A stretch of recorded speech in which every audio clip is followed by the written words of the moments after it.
மகனே நீ என்ன தப்பு பண்ணுன இப்போ சொல்கிறோம். இதை நேர காலத்தே சொல்லியிருந்தா ஒரு விசை தேவன் என்ன செய்திருப்பார்? மறந்திருப்பார், மன்னிச்சிருப்பார், ஆசீர்வதிச்சிருப்பார். அல்லேலூயா. அப்போது நீங்கள் நல்லா புரிஞ்சுக்கணும், கர்த்தருடைய நியாயங்கள் இல்லை, கர்த்தருடைய நியாயங்கள் உண்மையானவைகள். அவர் யாருக்கும் என்ன செய்ய மாட்டார்? அநீதி செய்ய மாட்டார். அல்லேலூயா. யாருக்கும் அவர் அநீதி செய்ய மாட்டார். இதோடு முடிக்கிறேன், டைம் இல்லை. அப்படின்னா இன்னைக்கு நம்ம சிந்திச்சதான ஒரு காரியம் என்னன்னா, இந்த வேத புத்தகத்துக்கு சங்கீதக்காரனாய தாவீதுக்கு தேவன் வெளிப்படுத்தி கொடுக்கப்பட்ட இந்த 6 காரியங்களும் பைபிளில் உண்மையாக இருக்குது. அல்லேலூயா.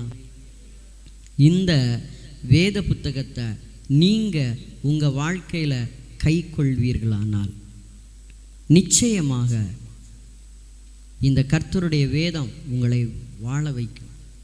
இந்த கர்த்தருடைய சாட்சி, வேதாகமத்தில் சொல்லப்பட்டிருக்கிற அநேக பரிசுத்தவான்களுடைய சாட்சி உங்களுடைய வாழ்க்கையில் கர்த்தர் செய்வார்.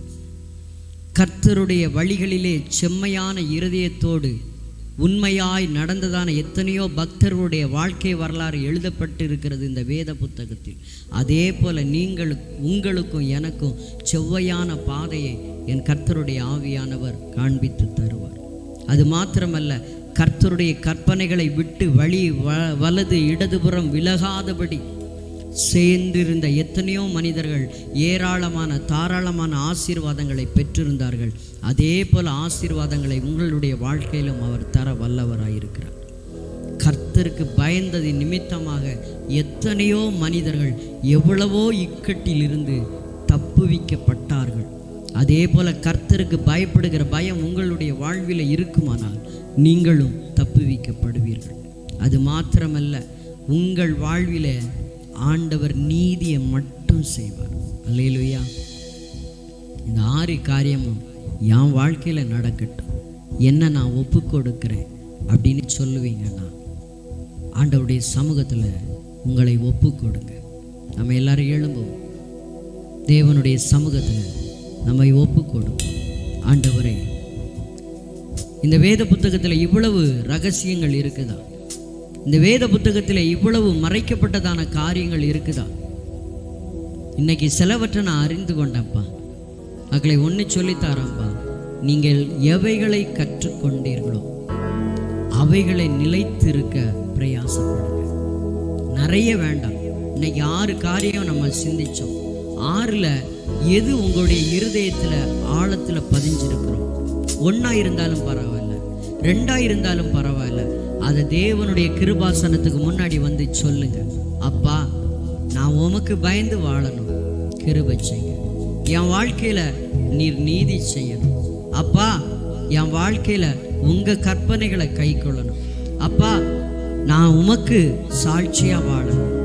அப்பா, நான் உம்முடைய பார்வையில் நீதியான காரியத்தை செய்யணும் அப்படின்னு சொல்லி எதெல்லாம் உங்களுடைய இருதயத்தின் ஆழத்தில் இருக்குதோ அதை கிருபாசனத்துக்கு முன்னாடி வந்து ஒரு விசை கூட ரிப்பீட் பண்ணிருங்க. அப்பா, இதெல்லாம் எனக்கு வேணும்னு ஆசைப்படுறேன், என்னை அவ்விதமாக என்னை நடத்திருங்க அப்படின்னு நீங்கள் சொல்லுவீங்கன்னா நிச்சயமாக நாம் கேட்ட இந்த வேத வார்த்தையின்படி உங்களுடைய வாழ்க்கை மாறும் என்பதிலே எந்த விதமான சந்தேகம் இல்லை. எனவே நம்மை நிதானித்து பார்ப்போம், தேவனுடைய சமூகத்தில் நம்மை ஒப்பு கொடுப்போம். ஆண்டவரே, இந்த வார்த்தையின்படி என்னை மாற்றும், இந்த வசனத்தின்படி என் வாழ்க்கையை மாற்றும் அப்படின்னு சொல்லி விருப்பம் உள்ளவர்கள் உண்டென்றால் எல்லாரும் கண்ணை மூடுங்க. கிருபாசனம் ஆண்டவர் உங்களை சந்திக்கிறதான இடம், ஆண்டவரை நீங்கள் சந்திக்கிறதான இடம். முன்பதாக வந்து தேவ சமூகத்தில் ஒப்பு கொடுங்க. ஆண்டவரை, உமக்கு பயப்படுகிற பயம் எனக்கு வேணும்.